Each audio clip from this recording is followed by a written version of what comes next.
సహోదరులారా, అవును, ఈ లోకములో మనల్ని ప్రేమించేవారు ఎంతమంది మనకున్నా అంతము వరకు వారు మనతో వస్తారా? ఒకప్పుడు భర్త నిన్ను ప్రేమిస్తానని నీ చేయి పట్టుకున్నాడు, అంతము వరకు నీ భర్త నీతో ఉన్నాడా?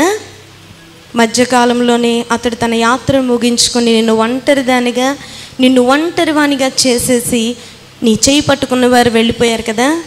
నీ కన్న బిడ్డలు అంతము వరకు నీతో ఉన్నారా?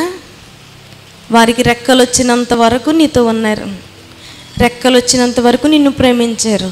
ఆ తర్వాత రెక్కలు వచ్చినాయి, వారు ఎగిరిపోయారు. ఏ ప్రేమ శాశ్వతమైనది కాదు, ఏ ప్రేమ అంతము వరకు కూడా మనకు నిలవబడదు. యేసయ్య ప్రేమ మాత్రమే శాశ్వతమైనది. దేవునికి స్తోత్రం. హల్లెలూయా, హల్లెలూయా.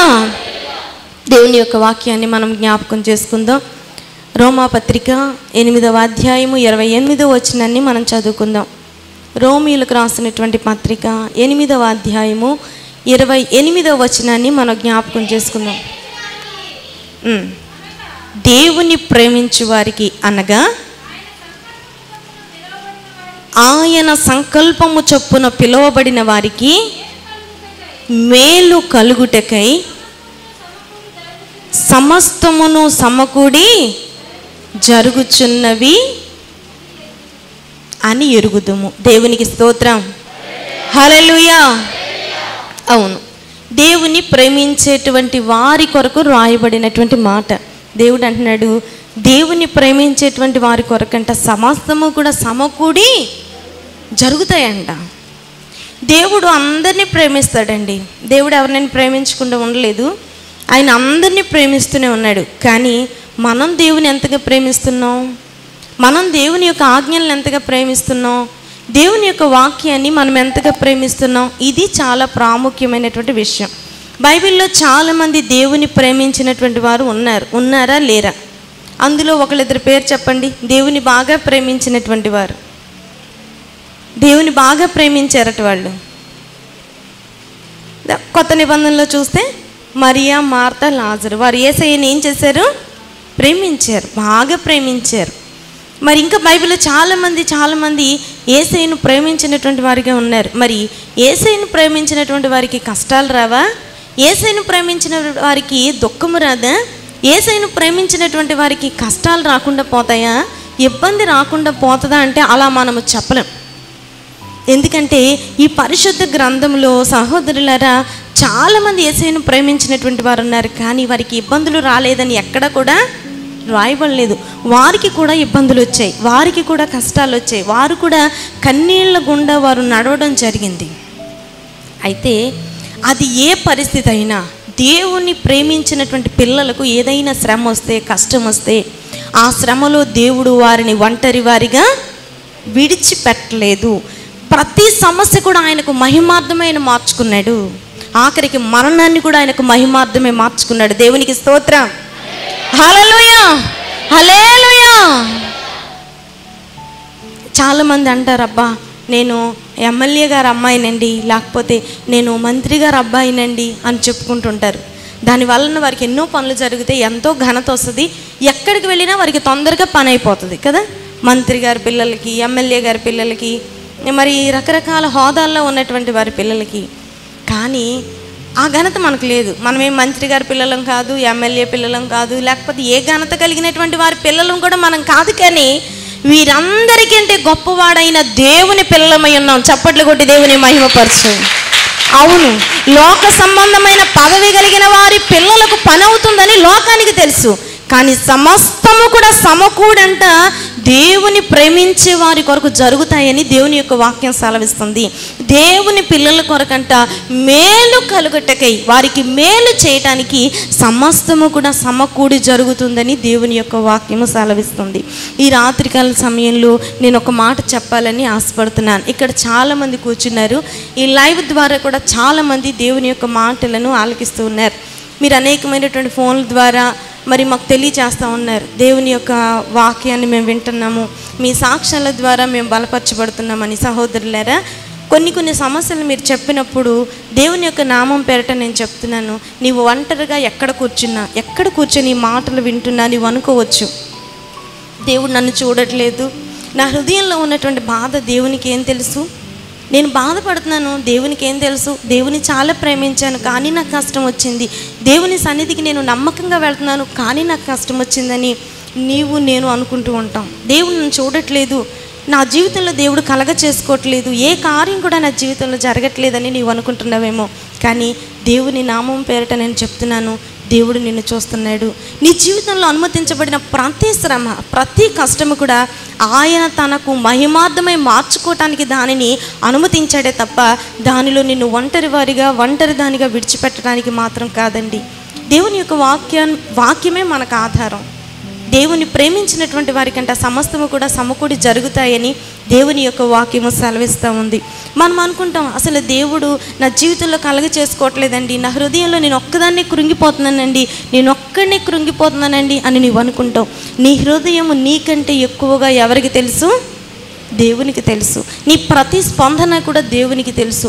నీవు బాధపడుతున్నావా, నీ హృదయంలో వేదన పడుతున్నావా, నీవు కన్నీళ్ళలో ఉన్నావా, లేకపోతే నీవు ఏ పరిస్థితుల్లో ఉన్నావు అనేది నీ హృదయం నీకు తెలిసిన దానికంటే కూడా దేవునికి బాగుగా తెలుసు. ఎందుకంటే మనము దేవుని పిల్లలమై ఉన్నామండి. ఆయన మనల్ని ప్రేమిస్తున్నాడు. సహోదరులారా, దేవుని ప్రేమించినటువంటి వారి జీవితాల్లో కూడా కొన్నిసార్లు శ్రమ వచ్చినప్పుడు, కష్టం వచ్చినప్పుడు, ఇరుకు వచ్చినప్పుడు దేవుడంట ఆలస్యం చేస్తూ ఉన్నప్పుడు మనం అనుకుంటాం, దేవుడు కలగ చేసుకోలేదండి, దేవుడు కలగ చేసుకుంటే ఎందుకు ఇలా జరుగుతుంది, ఎందుకు నేను ఇలా నష్టపోతాను, ఎందుకు నా జీవితంలో ఈ కష్టం వస్తుంది అని చెప్పి మనం అనుకుంటూ ఉంటాం. దేవుడినంట బాగా ప్రేమించినటువంటి కుటుంబము బైబిల్లో ఒకటి ఉంది. వారి యొక్క కథను మనం చూసినట్లయితే యోహాను రాసినటువంటి యోహాను సువార్త 11వ అధ్యాయము 37వ వచనాన్ని ఒకసారి మనం చదువుకుందాం. చాలా జాగ్రత్తగా దేవుని యొక్క మాటలను మనం ఆలకిద్దాం. యోహాను సువార్త 11వ అధ్యాయము 37వ వచనాన్ని జ్ఞాపకం చేసుకుందాం.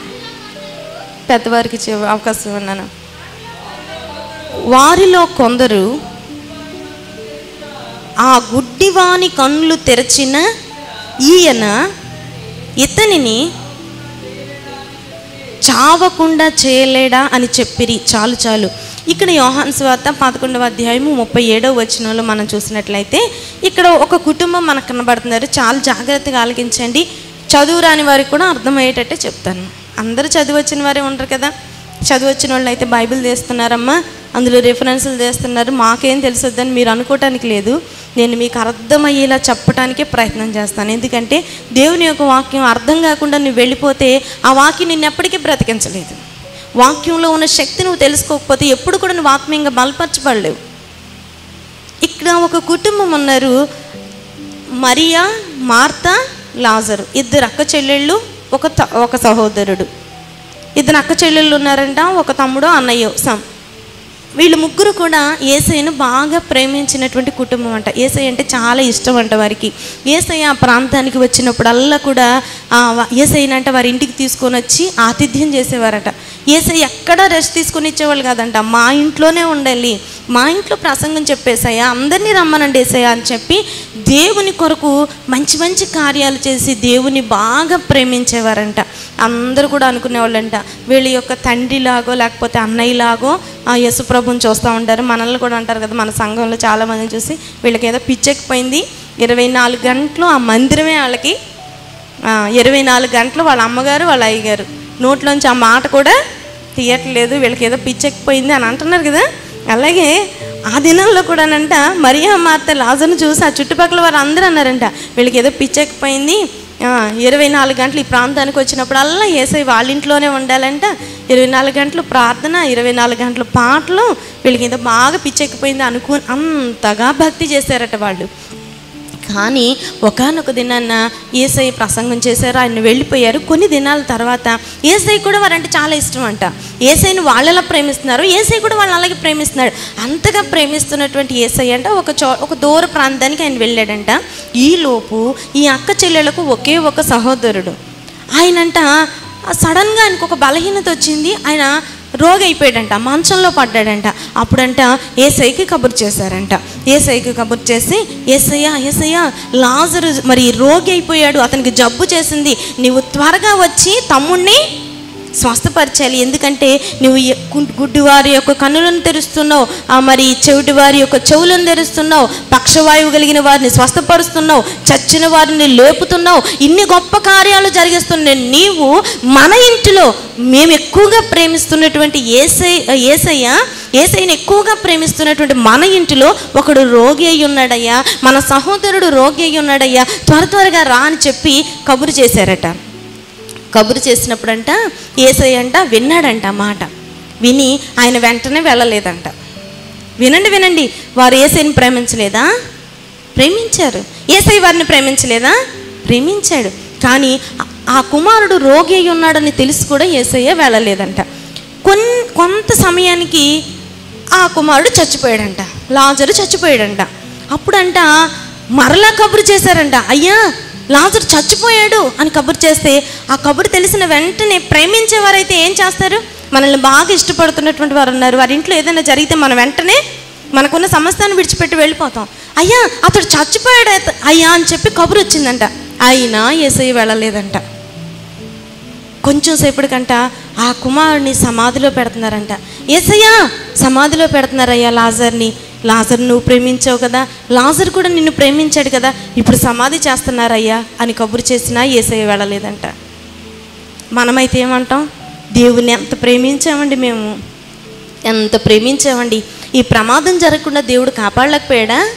మమ్మల్ని ఇబ్బందుల్లోకి తోసేయకుండా దేవుడు కాపాడలేకపోయాడా? అవును, దేవుడు ఆలస్యం చేసేసాడు. ఆయన సరైన సమయానికి స్పందించుంటే నా కుమారుడు ఇలా అయిపోయేవాడు కాదు, నా కుమార్తె ఇలా అయిపోయేది కాదు, లేకపోతే నా పరిస్థితి ఇలా అయిపోయేది కాదు. ఆయన స్పందించలేదు నా విషయంలో. నేను దేవుని ఎంతో ప్రేమించాను అని నేను అంటాం. సమాధి చేసేసారంట. 4 దినాలు అయిపోయింది అంట.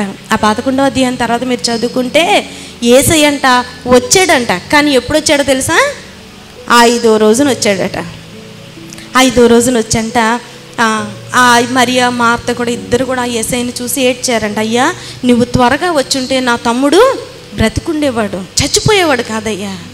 ఒకవేళ చచ్చిపోయినా నీవు వచ్చుంటే అతడు బ్రతికేవాడయ్యా. కానీ ఇప్పుడు నా తమ్ముడు చచ్చిపోయి సమాధిలో చేయబడి 4 దినాలు అయిపోయి వాసన కొడుతున్నాడయ్యా, ఎందుకు ఇలా చేసావయ్యా అని వారు యేసయ్యని ప్రశ్నించారంట. అప్పుడు ఆ చుట్టుప్రక్కల ఉన్నటువంటి వారందరూ గుంపు కూడి యేసయ్యను చూసి అంటున్నారంట, ఇదిగో గుడ్డివాని యొక్క కన్నులను తెరిచిన వాడు ఇతడే, కుంటివారిని లేపినటువంటి వాడు ఇతడే, ఇన్ని గొప్ప కార్యాలు చేస్తున్నాడని చెప్పుకుంటున్న ఈ దేవుడు ఇదిగో ఈ లాజరు చచ్చిపోకుండా కాపాడలేకపోయాడా అని అంట నలుగురు చేరి మాట్లాడుతున్నారట. ఇది మనుషుని యొక్క ఆలోచన. మనుషుడు అంటాడు దేవుడు చేయలేకపోయాడా, వెంటనే ఆయన స్పందించలేకపోయాడా, నేను ఎంత బాధపడేదాకా దేవుడు చూడాలా? ఇది మనుషుని ఆలోచన అండి. కానీ నేను ఒక్క మాట చెప్పనా, దేవుడు తన్ను ప్రేమించే వారి కొరకు ఆలస్యంగా వచ్చిన అద్భుతంతో వస్తాడు. చప్పట్లు కొట్టి దేవుని మహిమపరచండి. అవును, నీవు ఊహించిన దాని కంటే ఆ మార్త మరియా ఎవరు కూడా అంత గొప్ప అద్భుతం జరుగుతుందనే విషయం వారికి తెలియదు. ఆ మరణాన్ని కూడా ఆయన మహిమకరంగా మార్చుకున్నాడు. అంటే ఎందుకు మార్చాడో తెలుసా?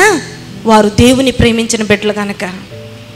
సహోదరులారా, నువ్వు దేవుని ప్రేమించే వ్యక్తివైతే నీ పరిస్థితి ఎంత దిగజారిపోతుందని నువ్వు అనుకుంటున్నా, ఆ పరిస్థితుల్లోనికి వచ్చి దేవుడు నీ జీవితాన్ని పైకెత్తి ఆయన ఆశీర్వదించి అనేకులకు చూపిస్తాడండి.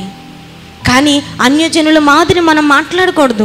అన్యజనులు అంటారు, ఇదిగో ఇన్ని గొప్ప అద్భుతాలు చేస్తున్నాడు దేవుడు అని చెప్తున్నారుగా, మరి నీ జీవితంలో ఎందుకు చేయలేకపోయాడు అని వారు అడుగుతారు. అక్కడ యేసయ్యను కూడా అడిగారు. కానీ మన విశ్వాసం అంతటితో ఆగిపోకూడదు. ఏమని నీ విశ్వసించాలో తెలుసా?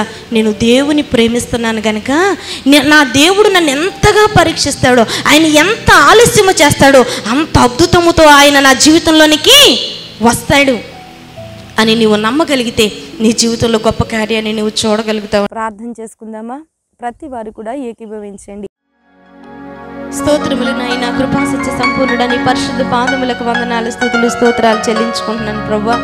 ఇంతవరకు కూడా ప్రభువా నాయన ఈ యొక్క నాయన కూడికంతా నీ నామ మహిమార్థముగా మీరు జరిగించినందుకు నీకు వందనాలు, స్తోత్రాలు.